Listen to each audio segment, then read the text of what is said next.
Okay, so let's start the next part of this X-rays.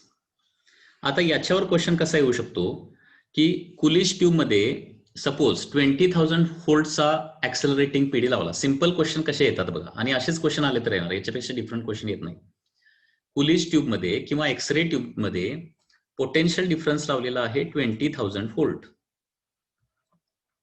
20,000 volt. Okay, तर त्याच्यामध्ये produce झालेली एक्सरेची wavelength किती असेल? वेवलेंथ. ओके, तर ऑप्शन काय आहेत बघा. First option is 1.24 angstrom. Okay, second option is 1.24 angstrom. Okay, third option is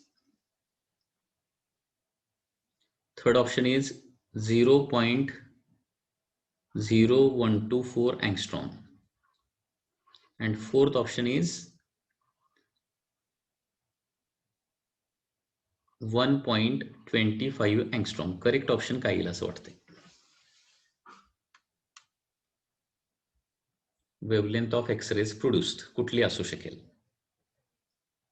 बघा, कट ऑफ वेवलेंथ, मिनिमम वेवलेंथचा फॉर्म्युला काय आहे? आन्सर काय दिलंय? मिनिमम वेवलेंथचा 12400 डिवायडेड बाय 20,000. हा पीडी आहे ना, शॉर्टकट फॉर्म्युला वापरा ना. 0000 कॅन्सल, 2 ने डिवाइड करूया. 124 ला आपण जर डिवाइड केलं 200 ना,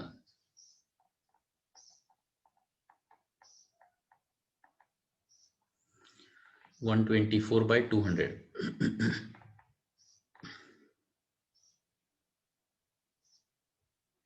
हे येतं 0.62 अँगस्ट्रॉम. म्हणजे याचा मिनिंग काय झाला लक्षात घ्या.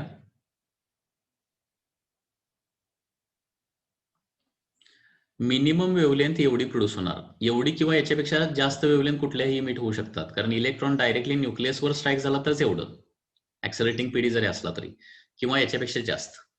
मग ही B is not possible, C is not possible, D and A याचे दोन ऑप्शन येतात, ए और D. These are two correct options. इथं जर मिनिमम वेवलेंथ असं म्हटलं असतं तर 0.62 त्याच्यामध्ये असतात. जस्ट वेवलेंथ म्हटलंय, वेवलेंथ ऑफ एक्सरेज ही मिनिमम काढायची, ती किंवा त्याच्यापेक्षा वरच्या सगळ्या वेवलेंथ या इमिट होऊ शकतात. हे बेसिक आहे, हे महत्वाचं आहे, हे लक्षात ठेवा. ओके, सो कुलिश ट्यूब मध्ये आपण पीडी 20,000 व्होल्टचा अप्लाय केला तर प्रोड्यूस झालेली मिनिमम वेवलेंथ असणार आहे 0.62. याच्या खालची वेवलेंथ प्रोड्यूस होणं इम्पॉसिबल आहे. याच्यापेक्षा खाली प्रोड्यूस होणार नाही, ती मिनिमम झाली ही. याच्यापेक्षा खालची वेवलेंथ प्रोड्यूस होणार नाही, ही किंवा याच्या वरच्या वेवलेंथ प्रोड्यूस होऊ शकतात. ओके, सो त्याच्यामुळे 0.620 याच्यापेक्षा जास्त वेवलेंथ म्हणजे कुठल्या येणार आहेत? 1.24, 1.25 या दोन्ही येतात. 0.124 येणार नाही किंवा 0.0124 येणार नाही. ओके, हे लक्षात घ्या. किंवा एक सिंपल क्वेश्चन याच्यामध्ये असा होऊ शकतो की कंटिन्युअस एक्सरेची वेवलेंथ कशावर डिपेंड असते? बघा इथं HCE हे सगळे कॉन्स्टंट आहेत, सगळेच कॉन्स्टंट आहेत. म्हणजे कंटिन्युअस एक्सरेची वेवलेंथ ही कशावर डिपेंड असते? फक्त आणि फक्त ऍक्सलरेटिंग पीडी त्या एक्सरे ट्यूब मध्ये किती लावलाय याच्यावर डिपेंड असते. हा एक पॉइंट महत्वाचा आहे. Okay, wavelength of continuous X-rays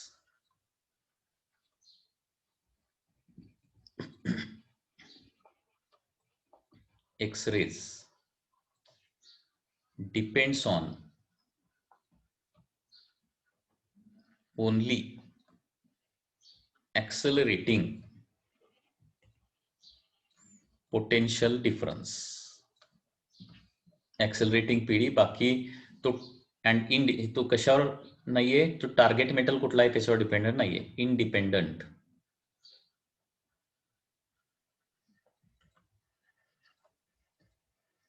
of target मेटलवर dependent नाही आहे. ओके, हे व्यवस्थित लक्षात ठेवायचं आहे, हा एक महत्वाचा पॉइंट आहे. So this is all about continuous X rays. याचे काही क्वेश्चन जर याच्यामध्ये असतील कंटिन्युअस एक्सरेजचे ते थोडेसे आपण सॉल्व्ह करूया. याच्यावर सिंपलच क्वेश्चन येणार, जास्त डिफिकल्ट क्वेश्चन येणार नाहीत.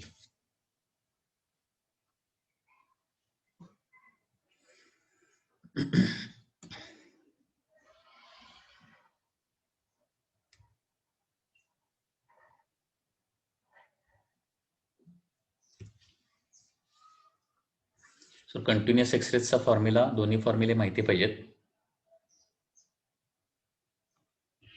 Independent of target metal. आता पुढे कॅरेक्टरिस्टिक एक्सरेज आपण बघणार आहे. ते कॅरेक्टरिस्टिक एक्सरेज मात्र टार्गेट मेटलवर डिपेंडेंट असतात. ते कसे डिपेंड, म्हणजे तो पार्ट स्टडी केल्यानंतर हा पार्ट ऑटोमॅटिकली तुम्हाला समजेल. म्हणून इथं स्पेसिफिक स्टेटमेंट दिलंय. ते एमसीक्यूज मध्ये असे सेंटेन्स वापरलेले असतात. कशावर इंडिपेंडेंट नाहीये. कॅरेक्टरिस्टिक मात्र टार्गेटवर डिपेंड आहे. कसं डिपेंड आहे वगैरे आपण ते बघणार आहे. आणि पीडीवर ते डिपेंड नसतं. पीडीचा आणि कॅरेक्टरिस्टिक एक्सरेजचा काही संबंधच नसतो. ते पुढे तुम्हाला बघायला मिळेल. ओके. तर पुन्हा एकदा बघा, लॅमडा मिनिममचा फॉर्म्युला काय आहे, HC डिवायडेड बाय EFI असा फॉर्म्युला आहे. शॉर्टकट आहे 12,400 divided by accelerating PD. Exact value पाहिजे असेल ही तर 12,430 घेऊ शकता. 12,431 एक्झॅक्ट व्हॅल्यू. ओके. आता वेव्हलेंथ ज्यावेळी मिनिमम असणार त्यावेळी मॅक्सिमम फ्रिक्वेन्सी असणार. फ्रिक्वेन्सीचा फॉर्म्युला काढायचा असेल तर C बाय लॅमडा करावा लागेल. C बाय लॅमडा, बरोबर आहे ना. C बाय लॅमडा म्हणजे C कॅन्सल होणार आहे आणि रेसिप्रोकल येणार. EFI by H. ओके, हा देखील फॉर्म्युला लक्षात ठेवा. मॅक्सिमम फ्रिक्वेन्सी किती, कारण frequency is equal to C by lambda असतं. Frequency is velocity divided by wavelength ना, त्याच्यावरून आपण काढलं. So frequency of X-rays, wavelength minimum असेल त्यावेळी फ्रिक्वेन्सी मॅक्सिमम असणार आहे. तर maximum frequency of X-rays produced is given by formula EFI by H. Continuous X-rays आहे, पुन्हा एकदा आहे.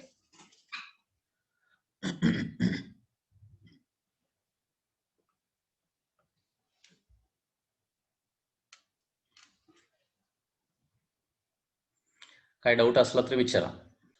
आता कंटिन्युअस एक्सरेजशी रिलेटेड आणखी एक पार्ट राहिलेला आहे, सांगायचं राहिला, that is graph of continuous X-rays. एक ग्राफ माहिती असणं आवश्यक आहे. Graph of continuous X-rays.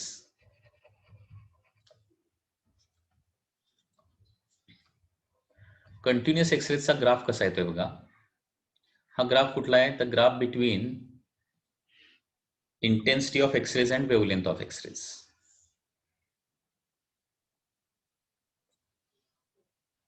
Okay, so on y-axis intensity of X-ray is there, and on x-axis there is a wavelength of X-rays. तर हा जो ग्राफ आहे तो या पद्धतीने काहीतरी येतो. ग्राफ इज लाईक दिस.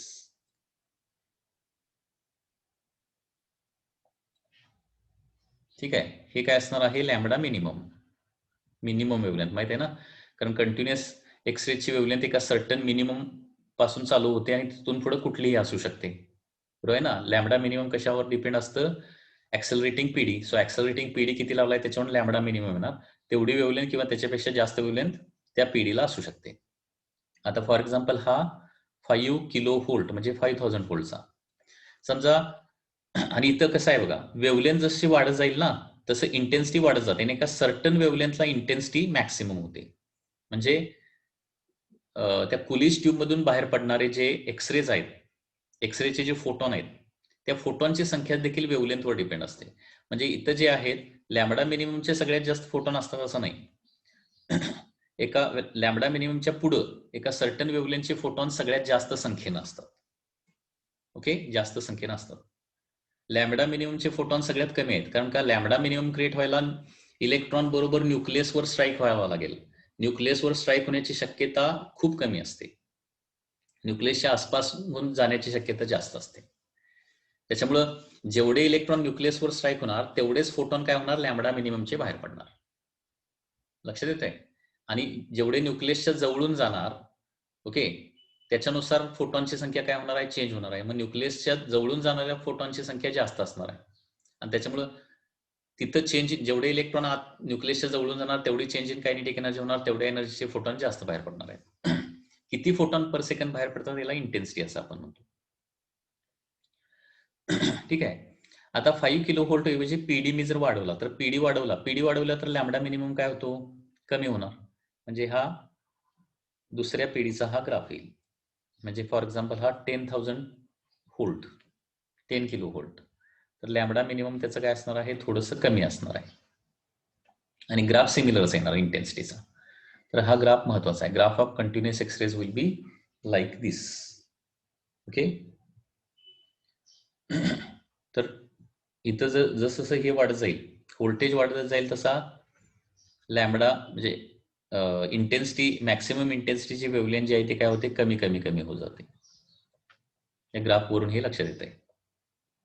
म्हणजे ज्या वेव्हलेंथला मॅक्सिमम इंटेन्सिटी असते, बरोबर आहे ना, या पर्टिक्युलर वेव्हलेंथला मॅक्सिमम इंटेन्सिटी आहे किंवा या पर्टिक्युलर वेव्हलेंथला मॅक्सिमम इंटेन्सिटी आहे एक्सरेजच्या, तर पीडी वाढवल्यानंतर लॅम्बडा मिनिमम पण कमी होत जातो आणि ज्या वेव्हलेंथला मॅक्सिमम इंटेन्सिटी असते ती पण कमी होत जाते पीडी वाढवल्यानंतर. हे देखील दोन्ही गोष्टी आहेत. ठीक आहे.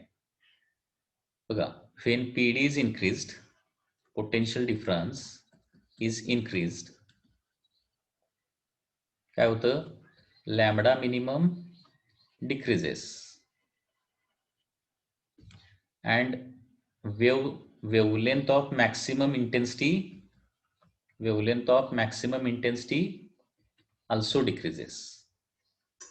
जास्त इंटेन्सिटीच्या ज्या वेव्हज आहेत त्यांची वेव्हलेंथ ती देखील काय होते, डिक्रीज होते. म्हणजे पिक पॉइंट लेफ्टला सरकत जातो.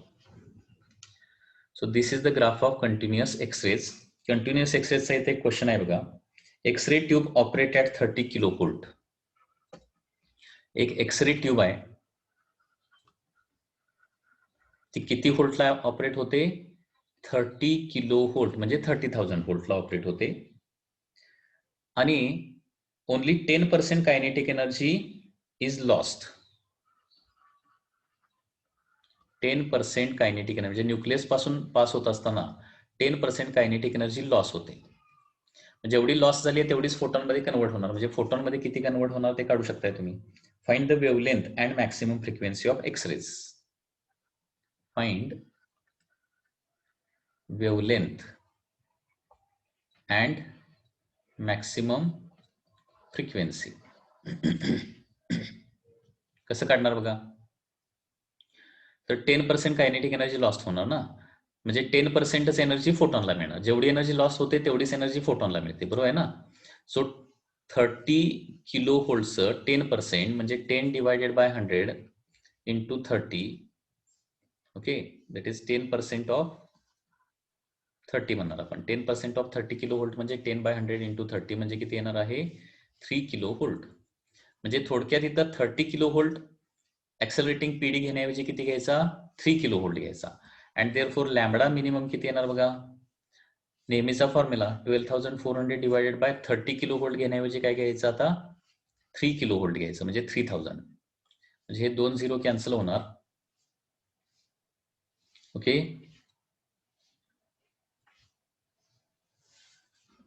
12.4 ला 3 ने डिवाइड होणार म्हणजे 4.13 अँगस्ट्रॉम. 4.13 किंवा 12 अँगस्ट्रॉमचे रेडिएशन काय होणार आहे, इमिट होणार आहे. म्हणजे ही लॅम्बडा मिनिमम असणार आहे. लक्षात आलं. आणि जर फ्रिक्वेन्सी काढायची असेल तर frequency is equal to c by lambda. Maximum frequency is equal to c by lambda minimum. 3 into 10⁸ divided by wavelength किती आहे, 4.13 अँगस्ट्रॉम मध्ये आहे, 10⁻10 अँगस्ट्रॉम म्हणजे 10⁻10 metre. So 3 divided by 4.13, 3 divided by 4.13 ही व्हॅल्यू येते 0.7264 इंटू 10⁻18 हर्ट्ज. एवढी frequency emit होणार. Question लक्षात आला का, काय डाऊट आहे का बघा related to continuous X-rays. Continuous X rays directly as it is 30 kilo volt घ्या म्हटलं की 12,400 डिवायडेड बाय 30,000 घेतलं असतं. तर त्याच्यामध्ये 10% कायनेटिक एनर्जी लॉस्ट होते असं म्हटलं की ते 30चं 10% अगोदर काढायचं, कारण जेवढी कायनेटिक एनर्जी लॉस्ट होणार तेवढीच फोटॉनला मिळणार आहे. त्याच्यामुळे त्याचं 10% व्होल्टेज फक्त घ्यायचं फोटॉन इमिशनसाठी. आणखी एक question. Operating voltage in X ray tube is increase to 3 times. Voltage 3 times केलंय म्हणजे V2 इज 3 टाइम्स V1 केलंय. आणि ऑपरेटिंग व्होल्टेज 3 टाइम्स केल्यानंतर शॉर्ट वेव्हलेंथ किंवा lambda minimum shift by 25 nanometre. मग आता व्होल्टेज वाढवलं तर वेव्हलेंथ काय होणार रे व्होल्टेज वाढवल्यावर? कारण लॅम्बडा आणि व्होल्टेज इनव्हर्सली प्रोपोर्शनल आहेत, म्हणजे lambda 2 is less than lambda 1 येणार ना. व्होल्टेज वाढवलंय म्हणजे वेव्हलेंथ कमी असणार आहे. आणि वेव्हलेंथ कितीने शिफ्ट होते तर lambda 1 minus lambda 2 is equal to काय दिलंय 25 नॅनोमीटर दिलंय. 25 नॅनोमीटर म्हणजे 250 अँगस्ट्रॉम. नॅनोमीटरचा अँगस्ट्रॉम मध्ये कन्व्हर्जन करायला 1 0 ऍड करायचा. ही टेक्निक मी तुम्हाला सांगितली, बरोबर आहे ना. वेव्हलेंथ डिक्रीज होणार म्हणजे नंतरची वेव्हलेंथ कमी असणार, सुरुवातीची वेव्हलेंथ जास्त असणार आहे. क्वेश्चन मध्ये काय सांगितलंय की wavelength shift by. Wavelength shift by म्हणजे वेव्हलेंथ कितीनं चेंज झाली असं दिलंय. मग आता त्याच्यावरून काय करायचं आहे, find original value of operating voltage. तर V1 काढायला सांगितलंय. V1 तर लॅम्बडा 1 मायनस लॅम्बडा 2 ह्या क्वेश्चन अगोदर व्यवस्थित लक्षात आला का बघा. ऑपरेटिंग व्होल्टेज एक्सरे ट्यूबचं 3 टाइम्स केलंय म्हणजे V2 इज 3 टाइम्स V1 केलंय. आणि त्यावेळी वेव्हलेंथ चेंज झाली आहे. कितीनं वेव्हलेंथ चेंज झाली आहे 25 नॅनोमीटरनं. 25 नॅनोमीटर म्हणजे 250 अँगस्ट्रॉम. कारण आपलं शॉर्टकट फॉर्म्युला जर वापरायचा झाला तर वेव्हलेंथ कशामध्ये पाहिजे, अँगस्ट्रॉम मध्ये पाहिजे, हे लक्षात घ्या. ओके. तर लॅम्बडा 1 मायनस लॅम्बडा 2 250 अँगस्ट्रॉम झालं. लॅम्बडा 1 चा शॉर्टकट फॉर्म्युला वापरूया. 12,400 डिवायडेड बाय सुरुवातीचं V1 व्होल्टेज आहे ना, मायनस 12,400 डिवायडेड बाय नंतरचं व्होल्टेज V2 आहे इज इक्वल टू 250 येणार. बरोबर. सो आणि याच्यामध्ये V1 काढायचं आहे म्हणजे V2 ला रिप्लेस करावं लागेल. So 12,400 in bracket 1 by V1 as it is minus 1 by V2 म्हणजे 3V1 होणार इज इक्वल टू 250. याच्यावरून आपल्याला ओरिजिनल व्होल्टेज मिळेल. ओके. सो आता हे 3V1 बाय 3V1 असं फर्स्ट टर्मला करू शकतो. 3 मायनस 1 म्हणजे 2 by 3V1, 250 divided by 12400. So V1 is equal to V1 RHS ला घेऊया, परत हे LHS ला सगळं आणायला पाहिजे, divided by 250 into 2/3. 2/3 as it is राहणार, हे LHS ला येणार इज इक्वल टू V1. तर अप्रॉक्सिमेट करायचं असेल तर 124 ला 125 थोड्या वेळासाठी अज्युम करू शकताय. 0 0 कॅन्सल, 25 5 are 125. सो 10 बाय किती येणार बघा, 50 इंटू 2 म्हणजे 100 डिवायडेड बाय 3. 100 बाय 3 म्हणजे इनिशियल व्होल्टेज असणार आहे 33.3 volt. That is the initial voltage.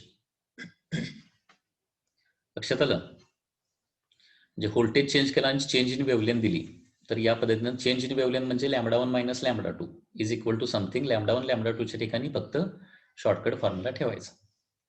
So 33.3 volt हे तुमचं काय येणार आहे, इनिशियल व्होल्टेज असणार आहे. आणि फायनल किती असणार मग 100 व्होल्ट, ट्रिपल त्याचं.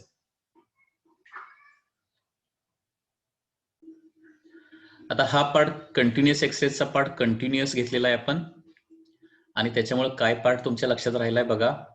काही पार्ट लक्षात राहिलेला नसेल तर त्याला एकच मी प्रोसेस सांगितलेली आहे. युट्यूबवर जाऊन हे व्हिडिओ रिपीट बघा, तुम्हाला खूप इझिली ते लक्षात राहील. काही ठराविक पॉईंट, इम्पॉर्टंट पॉईंट त्याच्यामध्ये काय लक्षात ठेवायचे हे मी तुम्हाला सांगितलंय. आणि फॉर्म्युला तर कंटिन्युअस एक्सरेसचा खूप इझी आहे. HC/EF हा बेसिक फॉर्म्युला आहे. शॉर्टकट फॉर्म्युला 12,400 डिवाइड किंवा exact formula 12,431 divided by accelerating PD. Very simple. हा फॉर्म्युला लक्षात ठेवला तर जनरली कंटिन्युअस एक्सरेसचे सगळे प्रॉब्लेम प्रॉब्लेम सॉल्व्ह होतात. त्याचा ग्राफ एक व्यवस्थित लक्षात ठेवा. त्याच्यानंतर नेक्स्ट येणार आहे that is characteristic. Second type of X ray is the characteristic X ray. आणि कॅरेक्टरिस्टिक एक्सरेज बघा, आता कंटिन्युअस एक्सरेला कंटिन्युअस एक्सरे का म्हटलं होतं, कारण ते जे एक्सरेज आहेत ते लॅम्बडा मिनिमम पासून सगळ्या वेव्हलेंथ, लॅम्बडा मिनिमम किंवा त्याच्या वरच्या सगळ्या वेव्हलेंथ इमिट करतात. कंटिन्युअस व्हेरिएशन आहे तिथं वेव्हलेंथ मध्ये. असं डिस्क्रीट किंवा सर्टन टाइप ऑफ वेव्हलेंथ फक्त मिळत नाहीत, म्हणून त्याला कंटिन्युअस एक्सरेज म्हटलेलं आहे. आता याला कॅरेक्टरिस्टिक एक्सरेज असं दुसऱ्या एक्सरेजला का म्हटलेलं आहे, कारण हे कॅरेक्टरिस्टिक एक्सरेजच्या वेव्हलेंथ बघून ते मेटल कुठला आहे आपण शोधून काढू शकतो. त्या मेटलचे कॅरेक्टरिस्टिक सांगतात. टार्गेट एलिमेंट जे आहे ना त्याचे कॅरेक्टरिस्टिक सांगतात. म्हणजे ते अल्युमिनियम आहे का, आयर्न आहे का, टंगस्टन आहे का, मॉलिब्डेनम आहे, हे सगळं सांगतात. आणि म्हणून याला काय म्हटलं जातं, कॅरेक्टरिस्टिक एक्सरेज असं म्हटलं जातं. कारण कॅरेक्टरिस्टिक एक्सरेजची वेव्हलेंथ पीडीवर डिपेंड नसते. तो टार्गेट एलिमेंटचा झेड किती आहे, झेड वर डिपेंड असते. ते बघणार आहे आपण, लक्षात घ्या. आता हे कॅरेक्टरिस्टिक एक्सरेज नेमके कसे प्रोड्यूस होतात त्याचे एक डायग्राम बघूया. So this is the diagram to explain the production of characteristic X-rays.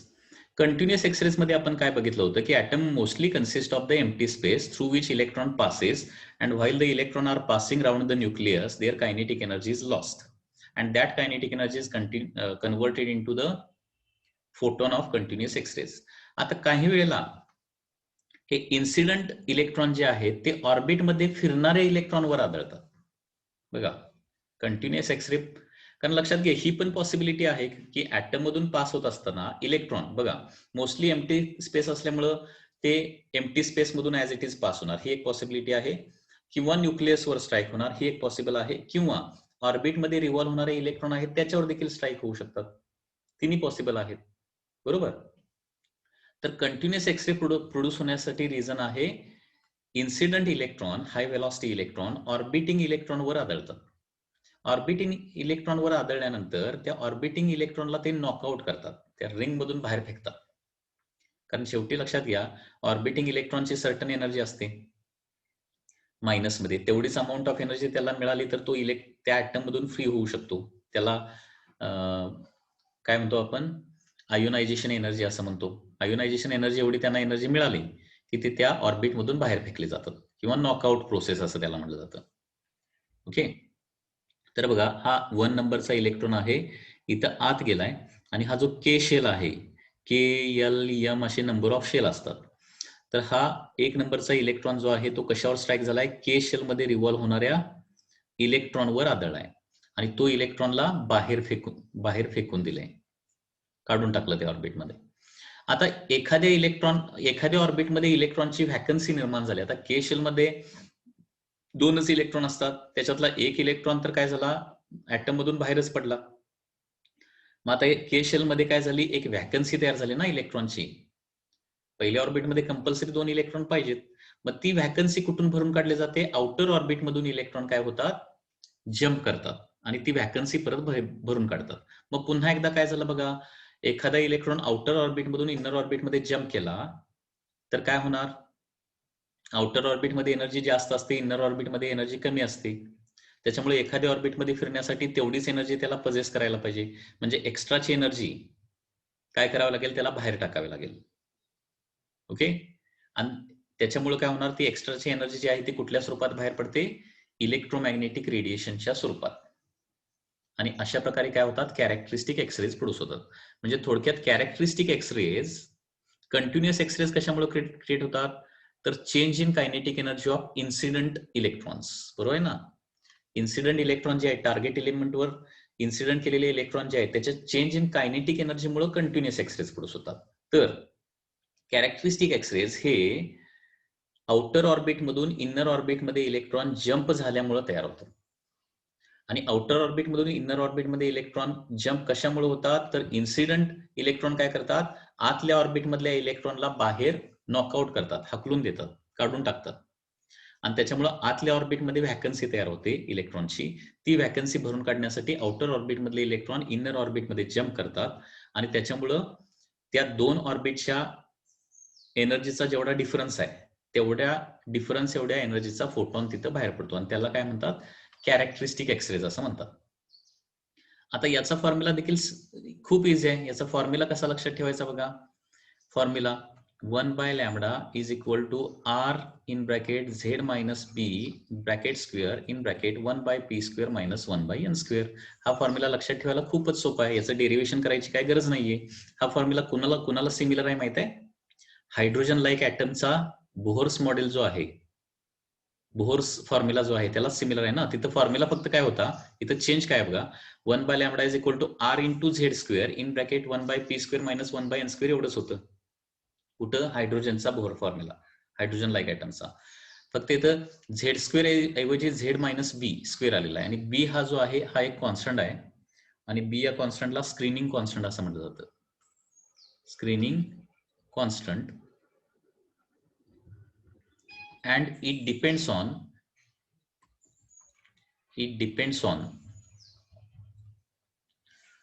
orbit number. It depends on orbit, म्हणजे कुठल्या ऑर्बिट मध्ये इलेक्ट्रॉन जम्प होणार त्याच्यावर. ओके, म्हणजे फॉर के शेल साठी बी ची व्हॅल्यू बरोबर 1 आहे. बी is equal to 1.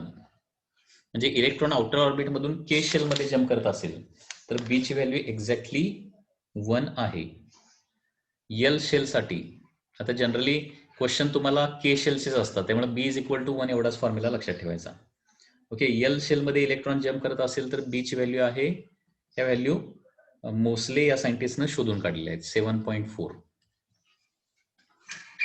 Okay, so wavelength. आता बघा इथं कॅरेक्टरिस्टिक एक्सरेजची वेवलेंथ जी आहे ती कशावर डिपेंड असणार आहे, तर झेड वर डिपेंड असणार आहे. इथं ऍक्सलरेटिंग पीडी म्हणजे पोटेन्शियल डिफरन्स कुठे येतं का या फॉर्म्युल्यामध्ये? कुठंच नाहीये.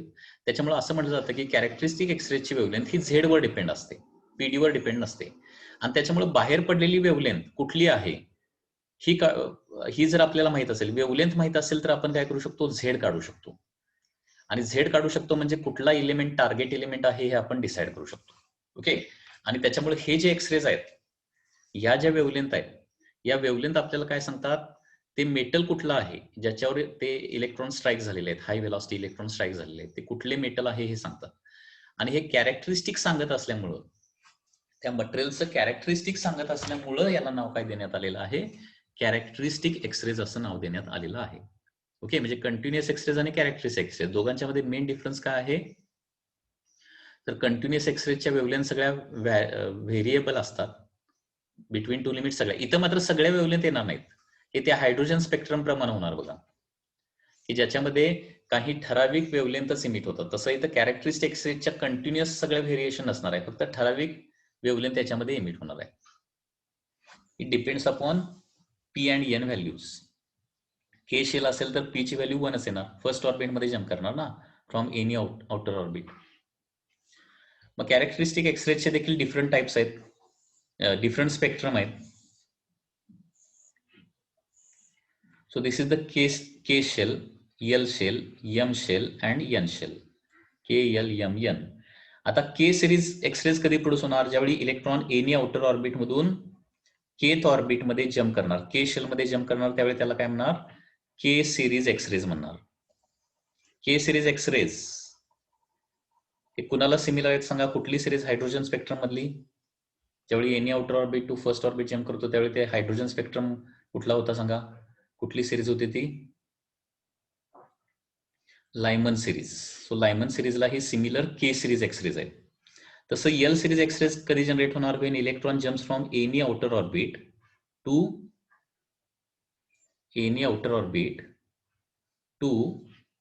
The L shell, that is L series X rays असं म्हटलं जातं. आणि ज्यावेळी electron jumps from any outer orbit to the M, then it is called as M series X-rays. KLM अशा एक्सरेजच्या देखील सिरीज असतात सिमिलर टू हायड्रोजन स्पेक्ट्रम. आणि याच्यामध्ये फक्त पर्टिक्युलर वेवलेंथच इमिट होतात, सगळ्या वेवलेंथ इमिट होत नाहीत. पुन्हा एकदा लक्षात घ्या, म्हणजे हा कंटिन्युअस आणि कॅरेक्टरिस्टिक मधला मेन डिफरन्स आहे असं आपण म्हणू शकतो. कंटिन्युअस एक्सरेज पीडी वर डिपेंड असतात, कंटिन्युअस एक्सरेजची वेवलेंथ. याची वेव्हलेंथ पीडीवर डिपेंड नसते. ओके, त्याची वेव्हलेंथ टार्गेट मेटलवर डिपेंड नसते, कुठला झेड काय आहे त्याच्यावर संबंध नाही. इथं मात्र याची वेव्हलेंथ, कॅरेक्टरिस्टिक एक्सरेची वेव्हलेंथ झेडवर डिपेंड आहे, ते कॅरेक्टरिस्टिक सांगतं. ठीक आहे. याच्यामध्ये देखील K alpha, K beta, K gamma अशा लाईन्स इमिट होऊ शकतात एक्सरेच्या. K alpha, K beta, K gamma. K alpha म्हणजे काय? When electron jumps from L to the K, म्हणजे second to the first orbit. K beta म्हणजे दुसरी line, third to the first. K gamma म्हणजे K series म्हणजे first orbit मध्ये jump करायला पाहिजे, 4 टू द फर्स्ट. काही वेळेला याच्यावर क्वेश्चन असू शकतात, म्हणून हे पण लक्षात ठेवा. के अल्फा म्हणजे थोडक्यात फर्स्ट लाईन, सेकंड मधून. लक्षात येतं का? म्हणजे कंटिन्युअस एक्सरेज कसे प्रोड्यूस होतात, तर काही वेळेला हाय वेलॉसिटी इलेक्ट्रॉन जे आहेत ते ऍटम मध्ये खूप आतमध्ये पेनिट्रेट करतात आणि इनर मोस्ट ऑर्बिट म्हणजे के शेल मधल्या इलेक्ट्रॉनला नॉकआउट करतात, बाहेर काढून टाकतात. त्याच्यामुळे के शेल मध्ये एक व्हॅकन्सी तयार होणार इलेक्ट्रॉनच्या ऑर्बिटमध्ये, आणि ती व्हॅकन्सी जी आहे ते आउटर ऑर्बिटमध्ये इलेक्ट्रॉन जे आहेत ते जम्प करतात आणि ती व्हॅकन्सी भरून काढतात. During this process large amount of energy is liberated. लक्षात घ्या त्याला. आणि म्हणून जेवढा जास्त झेड असेल ना, तेवढी वेव्हलेंथ काय होणार, खूप कमी तयार होणार. म्हणून तिथं सुरुवातीला सांगितलंय बघा, एक्सरेज प्रोड्यूस करण्यासाठी जो टार्गेट मेटल पाहिजे तो कसा पाहिजे. टार्गेट मेटल एकतर हाय मेल्टिंग पॉईंट पाहिजे आणि तो हेवी पाहिजे. हेवी म्हणजे काय, झेड जास्त असला पाहिजे, कारण जेवढा झेड जास्त तेवढी वेव्हलेंथ कमी. लक्षात येत आहे? सो कॅरेक्टरिस्टिक एक्सरेज जे आहेत त्याची वेव्हलेंथ जी आहे ती सर्टन वेव्हलेंथ असते. So this is the formula. Okay, so generally use the formula असणार R in bracket Z minus 1 square in bracket 1 by P square minus N by N 1 by 1 square, sorry 1 by 1 square minus 1 by N square. Mostly K शेलचेच question X-rays वर आले तर असतात, के shell. त्यामुळे बी ची value 1 लक्षात ठेवायची. आणि लक्षात घ्या याचं कॅरेक्टरिस्टिक एक्सरेजचा मोस्टली जो स्टडी केलेला आहे तो कुणी केलेला आहे, मोसले या सायंटिस्टनं. त्याच्यामुळे इथं हा एक लॉ माहिती असणं आवश्यक आहे. याला मोसलेज लॉ असं म्हटलं जातं, मोसलेज लॉ. कारण बोहर्स मॉडेल जे आहे ते फक्त हायड्रोजन लाईक ऍटमला आहे. एक्सरेज जे आहे ते त्या पद्धतीनेच प्रोड्यूस होतात, परंतु बोहर्स मॉडेल आपण एक्सरेज साठी वापरू शकत नाही, कारण ते मल्टी इलेक्ट्रॉन मॉडेल आहे इथं आपण वापरतोय. तर मोसलेनं काय केलं, या बाहेर पडणाऱ्या एक्सरेजचा टार्गेट इलेमेंटचा झेड घेऊन भरपूर स्टडी केला आणि मोसलेला एक महत्वाचा लॉ इथं लक्षात आला. आणि तो लॉ लक्षात घ्या, square root of frequency is equal to A in bracket Z minus P. म्हणजे एक्सरेची जी बाहेर पडलेली जी फ्रिक्वेन्सी आहे, नंबर ऑफ एक्सपेरिमेंट केल्यानंतर मोसलेला असं दिसून आलं की बाहेर पडलेल्या फ्रिक्वेन्सीचा स्क्वेअर रूट हा इक्वल टू काय असतो, A in bracket Z minus B असतं. फेअर ए ला म्हटलं जातं proportionality constant. Proportionality constant. B म्हणजे screening constant, screening constant. Okay, आणि झेड म्हणजे असणार आहे that is atomic number, atomic number of that target. ठीक आहे. तर याच्यावरचा एक ग्राफ आहे, तो एक्झामला विचारला जाऊ शकतो, त्याच्यामुळे हा ग्राफ महत्वाचा आहे.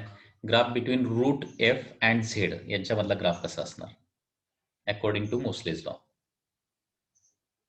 हा ग्राफ महत्वाचा आहे. Graph between square root of frequency and atomic number Z.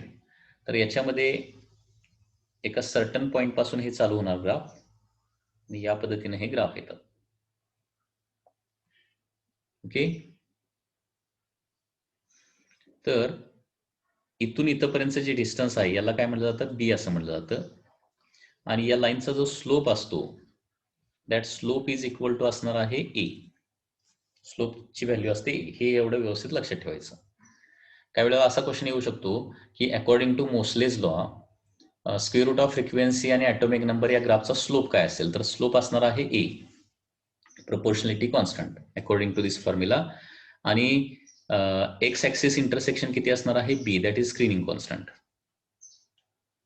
म्हणजे बी थोडक्यात एक झेड ची सर्टन व्हॅल्यू आहे. झेड एका सर्टन लिमिटच्या खाली आपण वापरू शकत नाही, सर्टन लिमिटच्या वरच वापरू शकतो. ठीक आहे.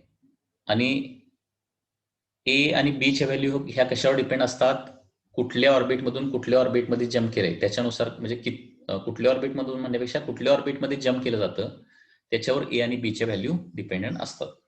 Okay. So for example this is the graph for K alpha line, this is the graph for K beta line and so on. हा ग्राफ फक्त ऍज इट इज लक्षात ठेवा, जास्त डिटेलमध्ये आपण या ग्राफच्या काय जाणार नाहीये. मोसलेज लॉ, तर मोसलेज लॉ जो आहे तो या पद्धतीनं असेल. किंवा इथं आपण असं म्हणू शकतो की frequency is directly proportional, frequency is equal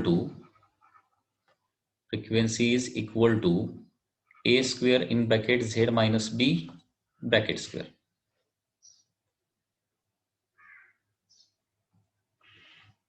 ग्राफवरूनच लक्षात येते ना, बी म्हणजे minimum value of Z below which X-rays characteristic X-rays are not produced.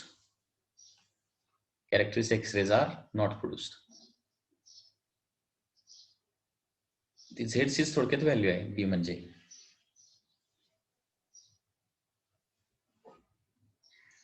ठीक आहे. F is equal to A square in bracket Z minus B square. B ची value के shell साठी किती घ्यायची, 1 घ्यायची आहे बी ची value.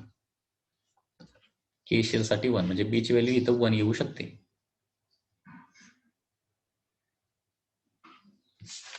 It is the screening constant.